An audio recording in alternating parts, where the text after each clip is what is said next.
शारदीय नवरात्र के पावन अवसर पर पूरे देश में अलग अलग विधाओं और अलग अलग परंपराओं के अनुसार देवी मां की आराधना की जा रही है।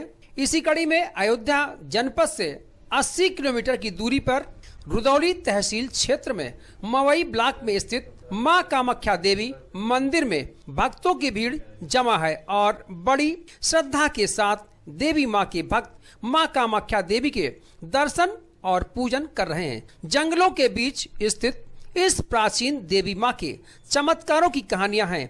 इसी कारणवश प्राचीन मंदिर पर भक्त श्रद्धालुओं की भीड़ जमा हो रही है। शहरी आबादी से काफी दूर जंगलों के बीचों बीच मां कामाख्या भवानी का यह मंदिर क्षेत्रीय नहीं बल्कि आस पड़ोस के जनपद जैसे अयोध्या, अमेठी, सुल्तानपुर, गोंडा, बस्ती, बलरामपुर, अंबेडकर नगर सहित अन्य जनपदों के भक्तों के लिए भी आस्था का केंद्र है।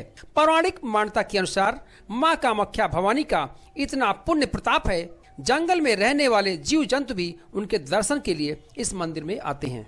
का आश्रम है, बहुत गहरा जंगल है। वो दुर्गा सप्तशती में वर्णन है कि गहनम वनम समाधि वैश्य तपस्थली, यहाँ पर समाधि वैश्य ने तपस्या किया, तब देवी जी प्रकट हुई थी सतयुग में। यही कथा देवी भागवत के 5म स्कंद के 35वें अध्याय में भी पूरी कथा यहाँ की।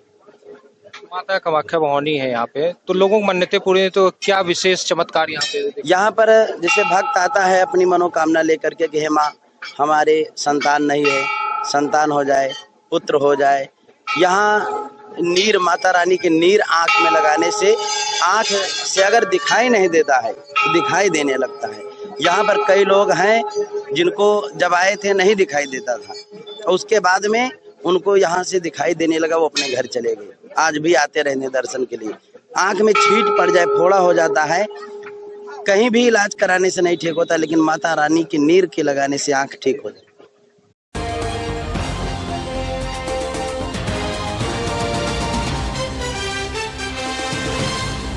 शहर के सिविल लाइन क्षेत्र में मुकुट कॉम्प्लेक्स के पास पोशाक शोरूम का भव्य शुभारंभ भीमन दास माखेजा द्वारा विधिवत पूजा पाठ के साथ किया गया। इस अवसर पर जानकारी देते हुए शोरूम के प्रोप्राइटर विजय माखेजा ने बताया, शोरूम में लेडीज वेयर, साड़ियां, पार्टी वेयर, साड़ियां, कुर्ती, सलवार सूट, लहंगे, दुल्हन के लहंगों और साड़ियों की विशाल रेंज के अलावा जेंट्स वेयर में मान्यवर के sherwani, suit, coat, party wear, kurta, pyjama market से उचित मूल्य पर उपलब्ध है। नवरात्र और दीपावली के पावन अवसर पर खरीदारी करने पर ग्राहक को विशेष छूट की सुविधा उपलब्ध कराई जा रही है। शादी, विवाह और त्योहारों से संबंधित विशेष रेंज शोरूम में उपलब्ध है। उद्घाटन अवसर पर नंदलाल माखेजा, भीमन दास माखेजा, सुनील माखेजा, धीरज माखेजा, राकेश माखेजा, कन्हैया माखेजा के सहित तमाम लोग मौजूद रहे। पोशाक नाम से शोरूम है और सिविल लाइन है, मुकुट कॉम्प्लेक्स के बगल मोहन मिष्ठान के सामने।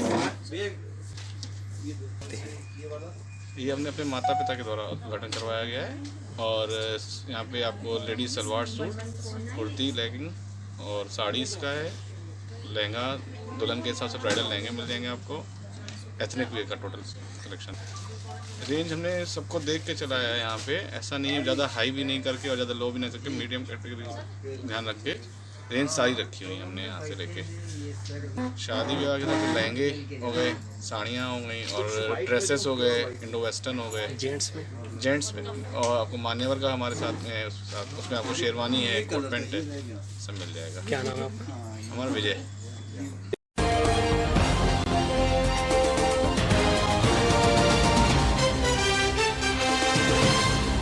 शौच की जिद करने पर दबंगों ने की पिटाई। अयोध्या जनपद के थाना रौनाही क्षेत्र अंतर्गत ग्राम अर्थर बरौली निवासी रामचंद्र रावत पुत्र स्वर्गीय छविलाल सुबह शौच के लिए सामूहिक शौचालय में गए। गांव के ही सत्येंद्र पुत्र पप्पू ने रामचंद्र को मना किया, पर रामचंद्र ने कहा यह शौचालय सार्वजनिक है। इसी बात से नाराज सत्येंद्र ने रामचंद्र को अपशब्दों का प्रयोग करने के साथ ही साथ जमकर पीटा। रामचंद्र ने बताया रौनाही थाने में इसकी लिखित शिकायत की, पर अभी तक कोई कार्रवाई नहीं हुई है। कार्रवाई न होने पर वरिष्ठ पुलिस अधीक्षक से मिलकर लिखित शिकायत किया। वरिष्ठ पुलिसअधीक्षक शैलेश पांडे ने मामले को संज्ञान में लेते हुए जांच के आदेश दिए। देखने वाली बात होगी पीड़ित को न्याय कब मिलता है, यह तो आने वाला वक्त ही बताएगा। उसके साथ चाबियों मैं नहीं ली, जो ड्यूटी करते रहा वो मार गिराई दी, तो प्रधान के ठार गए, तो प्रधान हमें बलवाइन, तो उसके बाद 2-4 बात पूछी, उसके बाद उठ के मारने लगा, तो प्रधान का ना कुछ बोलबे नहीं कि हमने वही था, मार गिराई दी। पहले से कोई दुश्मनी थी क्या? हाँ, पहले से चला। पहले से कोई दुश्मनी थी आपकी? मुकदमा चल रहा है खेती वक्ती पे। तो मतलब आप शौच करने गए तो आपको जो है मारा? तो आप घर में शौच नहीं बना है? नहीं साहब, गलती से चला गया ना। इसकी शिकायत आपने थाने में किया नहीं किया?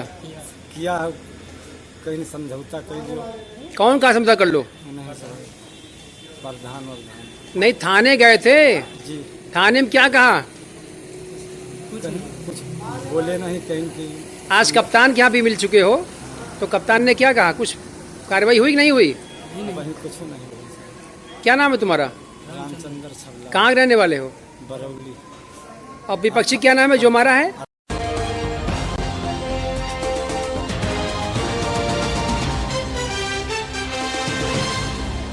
भारत सरकार ऊर्जा मंत्रालय के द्वारा इंटीग्रेटेड पावर डिस्ट्रीब्यूशन सिस्टम योजना के तहत 180 करोड़ की लागत से अयोध्या राम की नगरी में विद्युत व्यवस्था अब सुधरने जा रही है। अयोध्या धाम में अंडरग्राउंड केबल के द्वितीय चरण का कार्य प्रारंभ हो गया है। दूसरे चरण के अंडरग्राउंड केबल के कार्य के लिए भूमि पूजन किया गया। इस भूमि पूजन का सांसद लल्लू सिंह, अयोध्या विधायक वेद प्रकाश गुप्ता व विद्युत विभाग के आला अधिकारी की मौजूदगी में किया गया। दरअसल 180 करोड़ की लागत से बिजली के तार अंडरग्राउंड किए जाएंगे और दूसरे चरण के अंडरग्राउंड लाइन में क्वालिटी और मटेरियल की गुणवत्ता पर प्राथमिकता रहेगी। बिजली के ब्रेकडाउन तार टूटने की समस्या से अयोध्या धाम को जल्द निजात मिलेगी। सांसद लल्लू सिंह ने कहा, भारत सरकार की IPDS की 180 करोड़ का प्रोजेक्ट है और पूरे अयोध्या में अंडरग्राउंड विद्युत लाइन बिछाने का कार्य प्रारंभ हो चुका है। भारत सरकार की IPDS की 180 करोड़ का यह प्रोजेक्ट है और पूरे अयोध्या में अंडरग्राउंड विद्युत लाइन बिछाने का काम है, जो आज से शुरू हो जाएगा और जल्दी ही ये पूरा हो जाएगा। अभी और भी प्रोजेक्ट बन के जा रहा है। पूरे नगर निगम क्षेत्र में जो नए गांव लिए गए उसमें भी IPDS से इस योजना की 1200 करोड़ का प्रोजेक्ट स्वीकृत होगा और 1 साल के अंदर पूरे अयोध्या नगर निगम में अंडरग्राउंड विद्युतीकरण हो जाएगा। कितने लोगों को लाभ मिलेगा इससे? अयोध्या नगर निगम में जितने भी लोग रहते हैं सबको लाभ मिलेगा। पोल हट जाएंगे, समझे आप, बहुत जगह पोल के कारण रास्ते में कठिनाई है, सब समस्या का समाधान हो जाएगा। ग्रामीण क्षेत्रों में क्या? ग्रामीण क्षेत्र जो नगर निगम में है अभी वहाँ हो रहे हैं, इसके बाद पूरे ग्रामीण क्षेत्रों में भी। अयोध्या क्षेत्र में जो अंडरग्राउंड केबलिंग का काम है, ये IPDS भारत सरकार की जो योजना है उसके अंतर्गत कराया जा रहा है और ये अभी 180 करोड़ का काम L&T मेसर्स L&T के द्वारा किया जा रहा है और ये 2 साल में पूरा काम कंप्लीट होना है। लेकिन इसमें जो PWD के प्रायोरिटी वाली सड़कें हैं, 6 सड़कें उन्होंने बताई थी जिसको तत्काल करना है, उस पर काम आज से शुरू किया गया है। ये इसका शुभारंभ किसने किया है और मतलब कब तक? ये आज ही शुभारंभ हुआ है और ये 2 साल में पूरी योजना पूरे अयोध्या की तो 2 साल में करना है। लेकिन ये जो 6 सड़कें हैं जो PWD ने हम लोगों को चिन्हित करके दिया है कि पहले इस पे काम होना है, ये हम लोग 1 महीने के अंदर इसी महीने में पूरा कर लेंगे। शुभारंभ कहाँ से किया है, किस जगह से? शुभारंभ यही टेढ़ी बाजार चौराहे से इसका।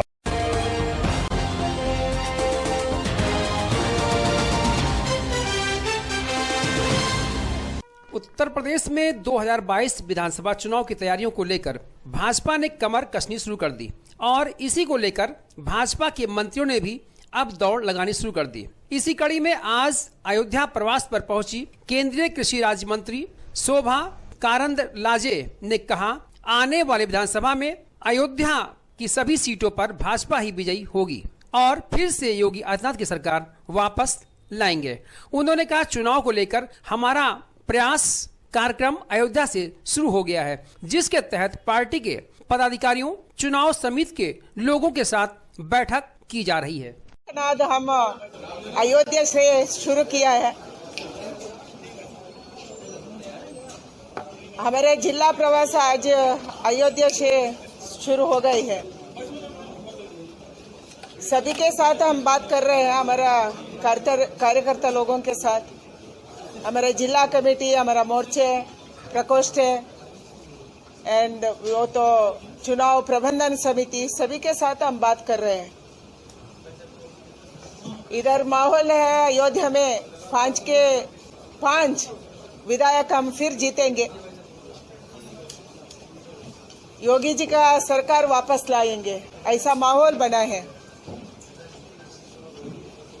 दिल्ली में मोदी जी, यूपी में योगी जी साथ मिलके काम कर रहे हैं, राम लक्ष्मण जैसे काम कर रहे हैं।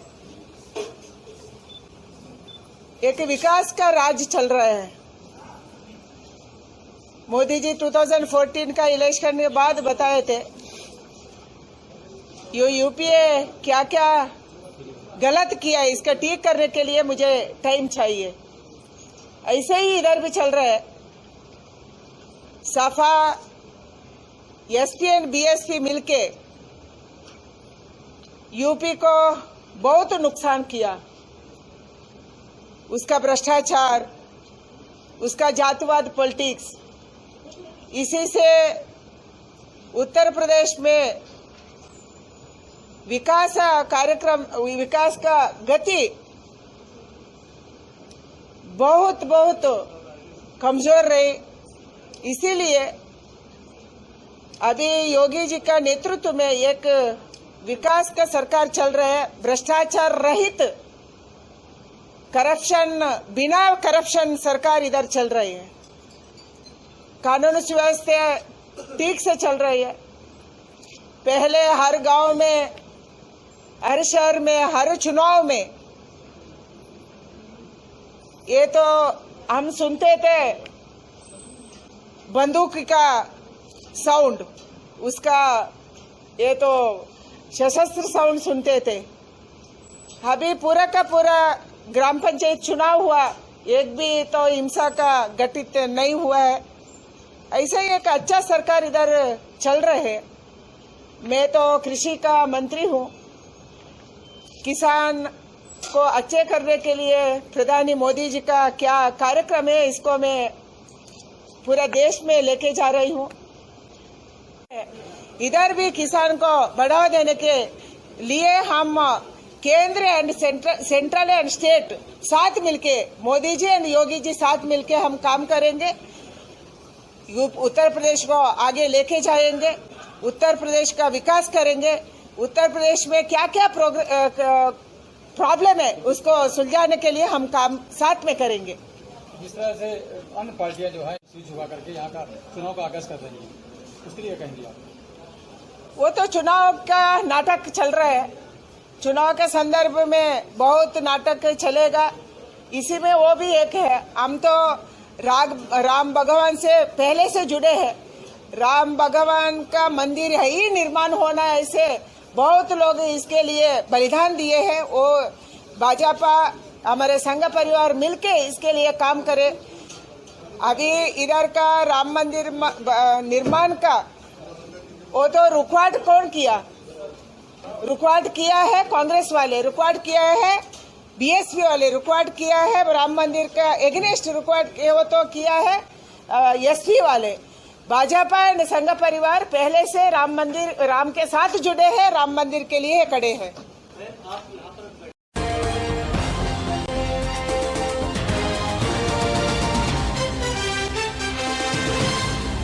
2022 में होने वाले विधानसभा चुनाव में जनता की प्रमुख समस्याओं, बेरोजगारी, महंगाई व महिला सशक्तिकरण को लेकर स्वाभिमान मंच ने राजनीतिक दल के रूप में उतरने का ऐलान कर दिया है। अयोध्या पहुंची स्वाभिमान मंच की राष्ट्रीय अध्यक्षा डॉक्टर गार्गी तिवारी ने प्रदेश सरकार पर जमकर निशाना साधा।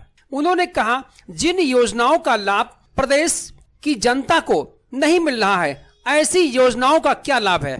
उन्होंने कहा, स्वाभिमान मंच जनता से जुड़ी तमाम समस्याएं, चाहे वह बेरोजगारी का हो, महंगाई का हो, किसानों का हो या फिर नारी सशक्तिकरण का हो, सभी योजनाओं को लागू करने में सरकार पूरी तरह से विफल साबित हुई है। उन्होंने कहा कि अच्छी तरह से लागू हुई हैं, उनका स्वागत भी किया गया है। उन्होंने कहा, हमारा संगठन अभी किसी के साथ नहीं है, पर भविष्य की बात है कि आगे क्या निर्णय होगा, लेकिन इतना साफ है, जनता तमाम समस्याओं को लेकर स्वाभिमान मंच 2022 के चुनाव के रूप में राजनीतिक दल के रूप में काम करेगा।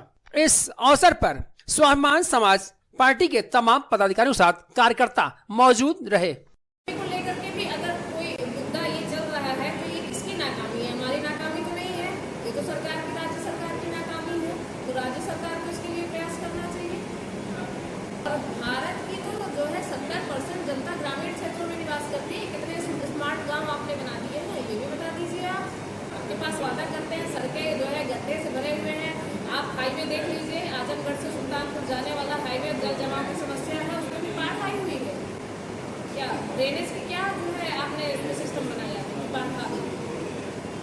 नीति का विषय नहीं है, ये अपने आप में एक बहुत संवेदनात्मक विषय है। किसानों की हत्या हुई है, गाड़ी से कुचलकर हत्या हुई है, जो वीडियो आपने देखा होगा। आप कहते हैं कि आतंकवादी है, कि खालिस्तानी है, तो खालिस्तानी है, आतंकवादी है, तो आपके प्रदेश में किस तरीके से आया? आपने क्यों एजेंसियां कहाँ थी? आपकी सब फेलियर है क्या? आप ये कहना चाह रहे हैं? इसका मतलब ये हम थोड़ी कह रहे हैं, तो आप ही कह रहे हैं कि आपका फेलियर है। और उसको एक भावनात्मक रूप से भी देखिए। हमने जो वीडियोस देखे हैं, रोते बिलखते परिवार, वो राजनीति का विषय है।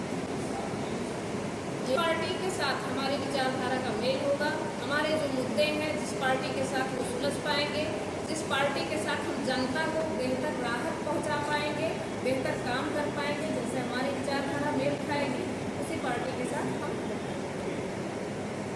नहीं माने कि आप बीजेपी के समर्थक हैं। आप नहीं, आप बिल्कुल नहीं मान सकते हैं। हम कह ही नहीं रहे हैं हम बीजेपी नहीं, जैसे बताएं। जैसे आप हमको जब हम आरोप लगा रहे हैं, हम कह रहे हैं कि विकास नहीं हुआ है, ठीक है, आप कह रहे हैं कि आप उनके पक्षधर हैं, तो आपने कैसे माना? क्यों नहीं लड़ेंगे? हम तो जो है आगे किसी सीटों पे गठबंधन करेंगे या हम जो है इंडिपेंडेंटली सभी सीटों पे चुनाव लड़ेंगे, ये तो अभी भविष्य के गर्भ में है ना, इसकी घोषणा तो हमने की ही नहीं है।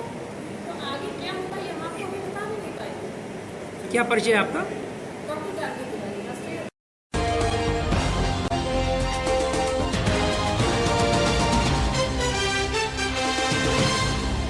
एसएसपी के आदेशानुसार शहर के विभिन्न चौराहों पर 3 सवारी व संदिग्ध व्यक्तियों के खिलाफ चलाया गया अभियान। एसएसपी शैलेश कुमार पांडे के आदेशानुसार जनपद में 3 सवारी व संदिग्ध व्यक्तियों के खिलाफ हर चौराहों पर अभियान चलाया जा रहा है। इसी क्रम में नगर कोतवाली के अंतर्गत रिकाबगंज चौराहे पर महिला एसआई बंदरा शर्मा द्वारा चेकिंग अभियान चलाया गया और हिदायत दी गई, बिना हेलमेट व 3 सवारी करते मिले तो कठोर कार्रवाई की जाएगी।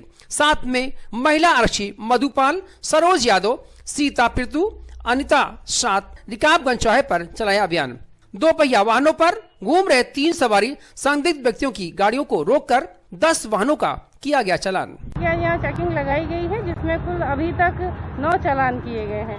वो व्यक्ति जो बिना मास्क के चल रहे हैं, बिना हेलमेट के चल रहे हैं, उनका चालान किया जा रहा है, उनको दिशा निर्देश दिए जा रहे हैं। बाकी जो है ऐसी गाड़ियाँ जो संदिग्ध हैं, उनकी भी चेकिंग की जा रही है। इनको हिदायत दी गई है और दी भी जा रही है, जो लोग बिना मास्क बिना हेलमेट के चल रहे हैं उनको हिदायत दी जा रही है कि अपनी सुरक्षा के लिए या आपकी सुरक्षा के लिए है और पहन करके चलें। इस पे पालन न करने पर दंडात्मक कार्रवाई की जा रही है। उसी के परिप्रेक्ष्य में ये चालान किए जा रहे हैं। द्वारा चालान किया जा रहा है, जिसमें चालक और महिला आरक्षी और गार्ड और पीआरडी सभी हैं। जो हमारे पास मौजूदा फोर्स है उसके साथ चालान किया जा रहा है। मेरा वंदना शर्मा।